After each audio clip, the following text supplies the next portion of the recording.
नमस्कार. आज आपण करणार आहोत जगातला सगळ्यात सोपा नाश्ता, तो म्हणजे कोकणातली आंबोळी. तर कमी वेळात, कमी खर्चात, कमी तेलात आणि पचायला एकदम हलका असा हा नाश्ता कोकणामध्ये तयार केला जातो. त्यासाठी आपण घेणार आहोत 1 वाटी उडीद डाळ आणि 3 वाटी तांदूळ, जुने तांदूळ घ्यायचे आहेत. ज्या वाटीने तांदूळ घेणार त्याच वाटीने आपण डाळ घेणार आहोत. हे छान धुवून आपण आता हे 5 तास भिजत घालणार आहोत. त्यामध्ये मी 1 चमचा मेथीदाणे घातलेले आहेत आणि हे 5 तास मी भिजत ठेवले होते. त्यानंतर थोडी डाळ आणि थोडे तांदूळ घेऊन आपण आता हे अगदी बारीक वाटायचे आहेत. चला तर आपण आता वाटून घेऊया. अशा प्रकारे दुसऱ्या बॅचमध्ये मी 1 वाटी शिजलेला भात घातलेला आहे आणि तो देखील आता मिक्सरला वाटून घेणार आहोत.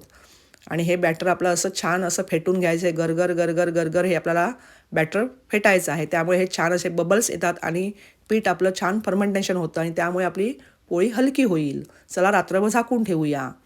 सुप्रभात. रामकृष्ण हरी. फुलांनी आपलं सकाळचं स्वागत केलेलं आहे. रंगीबेरंगी फुलं किचनच्या खिडकीतून दिसत आहेत आणि सकाळचं स्वागत करतायत. त्यामुळे मन अगदी प्रसन्न होतं सकाळी सकाळीच. रामकृष्ण हरी. वा, पीठ बघूया उघडून. पीठ काय सुंदर असं फर्मेंटेशन झालेलं आहे पहा. अगदी लोण्याचा गोळाच वाटतोय.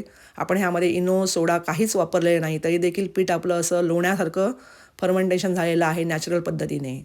आता जेवढं आपल्याला पाहिजे तेवढं आपण हे काढून घ्यायचं आहे आणि बाकीचं मी आता फ्रीजमध्ये ठेवणार आहे. थोडंसं आता मीठ घालूया आणि पुन्हा हे छान फेटून घेऊया. आता हे आमच्याकडे कोकणामध्ये हा बिडाचा तवा असतो, असा याला भिडं म्हणतात.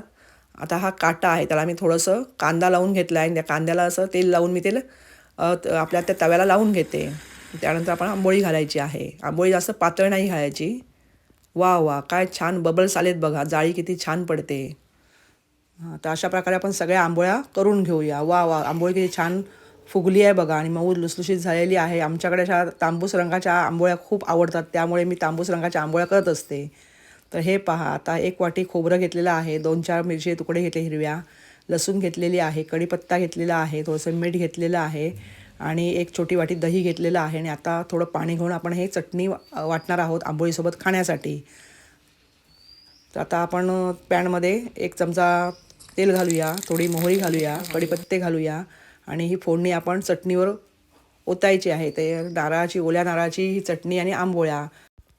पहा किती छान आंबोळ्या आपल्या झालेल्या आहेत. अगदी मऊ लुसलुशीत, अगदी हातामध्ये त्याचा गोळा होतो एवढ्या त्या मऊ पावासारख्या झालेल्या आहेत. अगदी लहान मुलांपासून वयस्कर माणसांपर्यंत सहज खाऊ शकतात. तर कसा वाटला तुम्हाला पारंपरिक पदार्थ आमचा कोकणातला नाश्त्याचा? आवडला असेल तर व्हिडिओला नक्की लाईक करा, चॅनलला सबस्क्राईब करा. आपला अमूल्य वेळ देऊन व्हिडिओ पाहण्यासाठी आपले धन्यवाद.